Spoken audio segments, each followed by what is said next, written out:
Hello nerds and welcome to 4 Minute Firsts, where we give you a fast first impression of a new #1 comic issue in 4 minutes or less. This week we're putting eyes on Runaways #1, and I feel inclined to let you know now that this review will include some spoilers not only for this issue, but also at least one other major moment in Runaways comic history, so be warned. In fact, if you haven't read the entirety of the original Runaways run, stop this video now because it is amazing and it is going to make this first issue that much more impactful.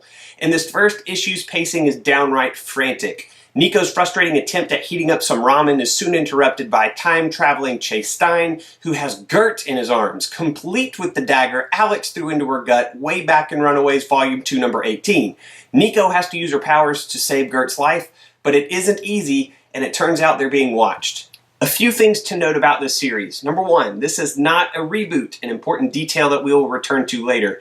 And number 2, because of number 1, there's a canonical history for both the team and the individuals that make it up. That does mean that this first issue will pack a little more emotional punch for those of you familiar with that history.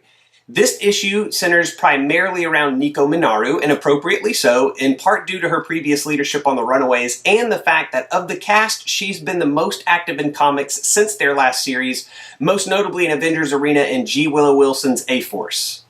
If writer Rainbow Rowell's name doesn't ring any bells for you, it might be because of the medium.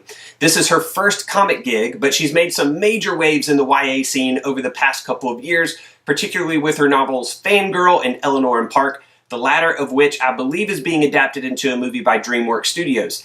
Needless to say, she's had some success writing about and for teens, so I'm excited to see what she does with the complex web of relationships that comprise the Runaways. She does some really bold stuff in this first issue as well. First off, she tackles what many consider to be one of the most tragic and meaningful deaths in Marvel Comics history with Gert. And Rowell also breaks some convention by not flooding this first issue with a ton of catch-up narration and character introductions.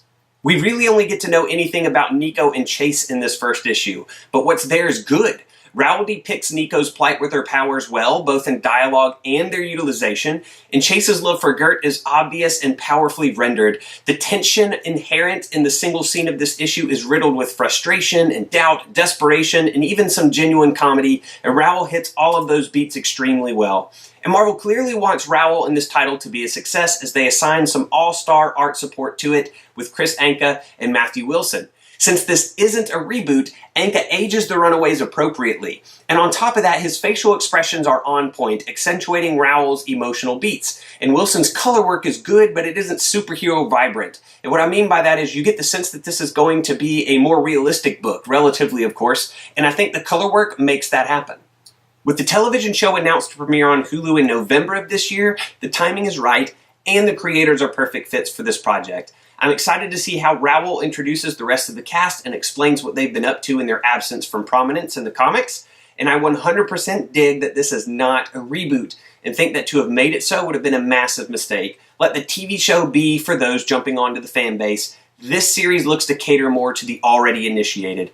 That'll do it for this installment of 4 Minute Firsts. Be sure to check out nerdsonearth.com for all sorts of nerdy content throughout the week, including our growing spread of podcasts. The best way to stay connected with us is on Twitter at NerdsOnEarth and by liking our Facebook page. Don't forget to hit the like button and subscribe below before you go. And as always, if you like what we're putting down, tell your friends.